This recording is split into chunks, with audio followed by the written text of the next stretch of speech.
Daily idli dosa சாப்பிட்டு போர் அடிக்குதா, அப்போ இந்த மாதிரி ஈஸியான வெஜிடபிள் சேமியா செஞ்சுக்கோங்க. ரொம்ப டேஸ்ட்டாக வரும். இதுக்கு அணில் சேமியா பேக்கெட் ஒரு பேக்கெட் எடுத்திருக்கேன். நீங்கள் எந்த சேமியா வேணுன்னா கூட எடுத்துக்கோங்க.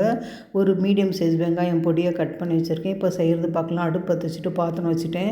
50 ml கோல்டு வினர் ஆயில் தான் நான் போட்டிருக்கேன். இதில் 2 பட்டை 2 லவங்கம் ஒரே ஒரு ஏலக்காய் போட்டிருக்கேன். இது நல்லா வறுபட்டோன்னா கட் பண்ணி வச்சுருக்கோம் இல்லையா வெங்காயம், அது போட்டு நல்லா வதக்கிக்கோங்க. வெங்காயம் நல்லா கோல்டன் ப்ரௌனாக வதங்கட்டும். இது கூட ஒரு மீடியம் சைஸ் தக்காளி பொடியாக கட் பண்ணி போட்டுக்கிறேன். இதுவும் நல்லா இந்த எண்ணெயிலே வதங்கட்டும். இதுக்கு ஒரு சின்ன கேரட்டு பொடியாக கட் பண்ணி போட்டுக்கோங்க. நீங்கள் துருவி கூட போட்டுக்கலாம். நான் பொடியாக கட் பண்ணி போட்டுக்கிறேன். இதில் ஒரு 6-7 பீன்ஸ் அதுவும் பொடியாக கட் பண்ணி போட்டுக்கலாம்.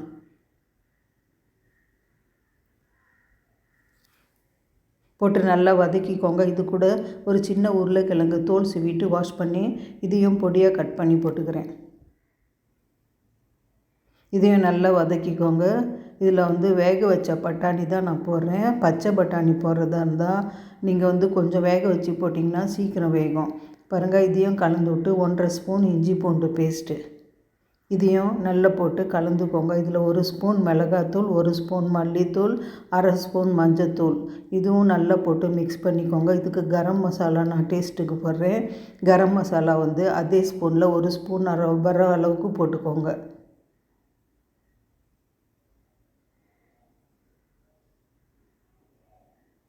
நல்லா கலந்து விட்டுக்கோங்க. இது கொஞ்சமாக வெந்து வரட்டும். இந்த வெஜிடபிளுக்கு தேவையான அளவு உப்பு மட்டும் நான் போட்டுக்கிறேன். சேமியா போட்டு அப்புறம் உப்பு செக் பண்ணிவிட்டு போட்டுக்கலாம். இதையும் நல்லா கலந்து விட்டு கொஞ்சமாக ஒரு 1/2 டம்ளர் அளவுக்கு தண்ணி போட்டு நல்லா வேக வச்சுக்கலாம். கொஞ்சமாக தண்ணி போட்டு வேக வச்சுக்கோங்க. தண்ணி போடுறது வீடியோவில் இல்லை. இப்போ மூடி வச்சிடலாம். ஒரு 10 நிமிஷம் அதுக்கப்புறம் ஓப்பன் பண்ணி பார்க்கலாம். பாருங்கள், வெஜிடபிள் எல்லாமே நல்லாவே வெந்து வந்துடுச்சு. இப்போ இந்த சேமியாவுக்கு தேவையான அளவு 1 கப் சேமியா எடுத்திங்கன்னா 1.5 பங்கு தண்ணி எடுத்துக்கணும். நான் இந்த பேக்கெட்டுக்கு தகுந்த மாதிரி போட்டிருக்கேன். நீங்கள் எப்போவுமே அளவாக எடுத்திங்கன்னா 1 கப்புக்கு 1.5 கப்பு கணக்கு வச்சுக்கோங்க தண்ணி. சேமியா போட்டுருங்க. நல்லா கலந்து விடுங்க. ஒரு பேக்கெட் நான் ஃபுல்லாகவே போட்டுக்கிறேன். இது 2 பேர் தாராளமாக சாப்பிட்லாம் இந்த சேமியா. நீங்கள் குண்டு சேமியா எடுத்திங்கன்னா கொஞ்சமாக எக்ஸ்ட்ரா தண்ணி போட்டுக்கோங்க.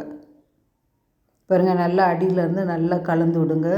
இது வேகும்போது உப்பு இப்போ செக் பண்ணிவிட்டு தேவையான அளவு உப்பு போட்டுக்கலாம். நம்ம ஃபஸ்ட்டே வெஜிடபிளில் கொஞ்சமாக உப்பு போட்டிருக்கோம். இப்போ தேவையான அளவுக்கு போட்டுக்கோங்க. பாருங்கள், நல்லா கலந்து விட்டு கொஞ்சமாக கொத்தமல்லி, புதினா, கருவேப்பிலை உங்கள்கிட்ட புதினா இல்லைன்னா விடுங்க.